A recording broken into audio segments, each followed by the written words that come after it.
RCF Notre-Dame. Bonjour à tous, très bon réveil, place à l'édition locale en Champagne en ce jeudi 30 avril. 2 semaines après leur retour de Lourdes, les pèlerins du diocèse de Châlons restent marqués par 5 jours intenses de prière et de fraternité vécus avec plus de 400 fidèles, une dynamique spirituelle qui se prolonge déjà avec un nouveau rendez-vous ce dimanche à l'Épine, placé sous le signe du témoignage et des martyrs. Luminiscence, l'Odyssée céleste, c'est le nouveau spectacle vidéo mapping, son et lumière 360 degrés qui illumine la basilique Saint-Remi de Reims depuis mi-avril. Immersion dans ce journal. Mais tout d'abord un point sur la météo près de chez vous selon Météo France. Un temps ensoleillé, doux mais venteux aussi. Soleil tout au long de la journée avec des rafales de vent venant de l'est, allant jusqu'à 55 voire 60 km/h. Soyez très vigilants côté Mercure, très agréable. 6 à 9 degrés ce matin, 6 degrés du côté de Cézanne, 7 à Reims, 8 à Brienne-le-Château et 9 du côté de Suippes, allant jusqu'à 22 degrés pour les maximales. RCF Cœur de Champagne, le journal Christopher Fausten. 2 semaines après leur retour de Lourdes, les pèlerins du diocèse de Châlons gardent encore en eux l'intensité de ce temps fort vécu ensemble. Pendant 5 jours, ils étaient plus de 400 à partager prières, célébrations et temps de service portés par le thème de l'Annonciation. Je vous salue Marie comblée de grâce. Une expérience marquée par la fraternité, les rencontres, une foi vécue au quotidien. Parmi eux, Flore Isabelle Ferrand de l'espace missionnaire du Vignoble. Je trouve que pour un petit diocèse comme le nôtre, c'est quelque chose qui rassemble en fait les différentes paroisses du diocèse. Quand on est dans notre paroisse, on côtoie les mêmes personnes tout le temps. Et il n'y a pas vraiment d'événement où sur une semaine, en fait, on peut partager avec chacun de son expérience et de sa vie paroissiale, de sa foi, de tout. En fait, il y a quelque chose qui nous rassemble à Lourdes et je trouve ça vraiment beau. C'était mon 9e pèlerinage diocésain à Lourdes cette année. Et après ce 9e pèlerinage, la sensation est toujours là, l'émotion est toujours là Oui, complètement. C'est à chaque fois, je redécouvre en fait Lourdes. Moi, je pars avec l'hospitalité, donc on accompagne toujours des nouvelles personnes. En fait, aucun pèlerinage ne se ressemble. Il y a cette solidarité intergénérationnelle, en fait, on peut dire.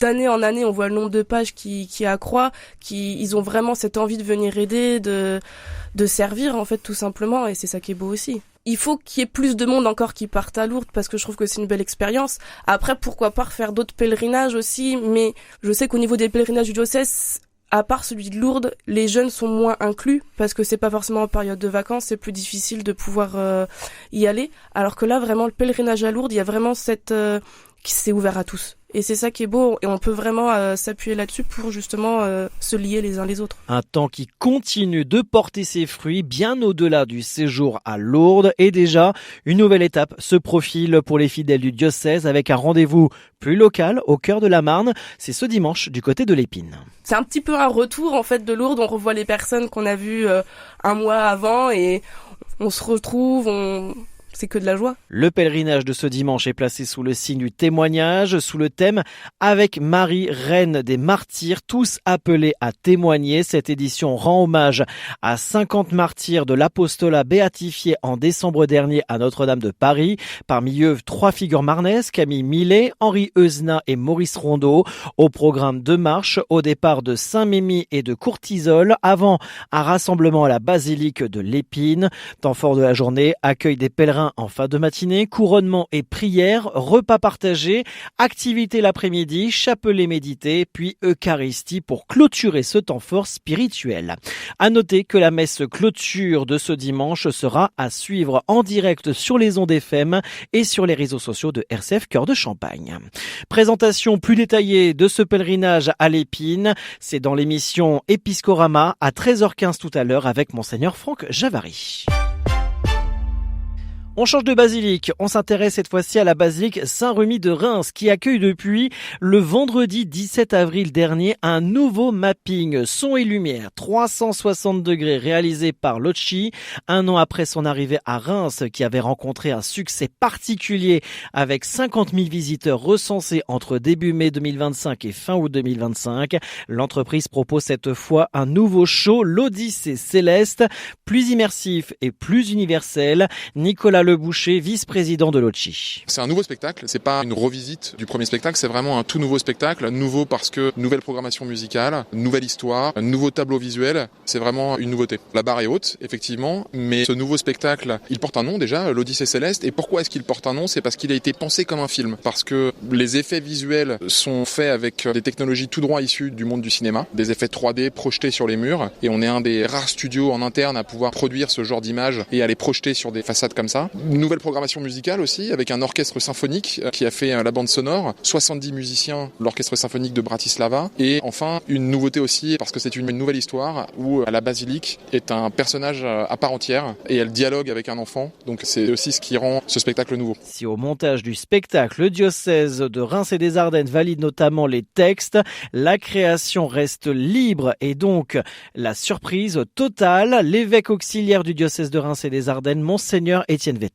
Tout d'abord, c'est magnifique et ça permet de vraiment mettre en valeur la beauté du lieu. Je sors de ce spectacle en me disant cette basilique a vraiment une personnalité et cette personnalité a été mise en valeur par la musique, par les sons. C'était aussi très très pédagogique. Vous voyez bien comment se déroulait l'histoire de la basilique, à la fois sa construction, puis son habitation par les moines, les moments difficiles pendant les révolutions, les guerres. Je pense que ça permet de l'aimer davantage et c'est une belle manière de mettre en valeur le patrimoine de cette ville. Il y a quelque chose de très didactique dans cette version. Et puis, il y a une sorte d'explosion finale qu'on ne trouvait pas non plus dans la dernière édition, qui permet d'en sortir avec pas mal de joie, je trouve. Et c'est très consolant comme spectacle. Luminescence, l'Odyssée Céleste, 60 minutes pendant lesquelles on voyage. Le stagiaire de la rédaction RCF Reims-Ardennes, Victoire Peltrieux, partage ses impressions. En fait, dès les premières minutes, j'ai été impressionnée par la beauté du lieu sublimé par les lumières. On entre tout de suite dans une ambiance immersive presque hors du temps. On sent que c'est pas juste un spectacle visuel, mais une vraie expérience émotionnelle. Moi, je le trouve très évocateur parce qu'il donne l'idée d'un grand voyage à la fois dans le temps, dans l'histoire et même dans un univers presque magique. Odyssée, ça rappelle l'aventure et Céleste, ça fait penser à la hauteur des voûtes, à la lumière et à la dimension spirituelle du lieu. Alors oui, pour moi, il tient totalement ses promesses et on se laisse vraiment emporter du début à la fin. Ce qui m'a le plus marqué, ce serait peut-être la narration avec cette voix féminine qui parle en jeu, comme si la basilique, elle racontait elle-même son histoire. Et ça rend le monument vivant et touchant. Et j'ai aussi beaucoup aimé les passages avec l'enfant, qui apportent un côté conte et transmission. Des propos recueillis par Alexis Claudretz pour RCF. Un spectacle à voir du mercredi au samedi à 21h10 ou 21h30 selon les dates. Tarif de 10 à 39 €. Réservation sur le site luminescence.com/Reims. Avant de nous quitter du côté de Châlons-Champagne, l'agglomération lance une nouvelle édition des défis éco-citoyens du 1er mai au 30 juin. Pendant 2 mois, une vingtaine d'animations sont proposées sur tout le territoire. Ateliers, balades nature, visites ou encore actions citoyennes. L'objectif est simple, montrer que chacun peut agir au quotidien pour l'environnement sur des thèmes comme la réduction des déchets, la biodiversité, l'eau ou encore l'alimentation durable. Des rendez-vous concrets, accessibles et souvent gratuits pour apprendre à cuisiner autrement, réparer des objets ou encore participer à des opérations de nettoyage. Et puis ce week-end, du côté de Vitry-le-François, on en a parlé hier matin dans notre édition, les amateurs de marche ont rendez-vous avec une randonnée solidaire organisée par l'association Action Cancer dans le Pays Vitria. Inscription dès 14h sous la halle, puis un départ prévu à 15h, une marche conviviale et engagée au profit de la lutte contre le cancer. Fin de cette édition locale en Champagne. L'actualité en continu sur nos réseaux sociaux et notre site rcf.fr en vous souhaitant une très bonne journée ensoleillée.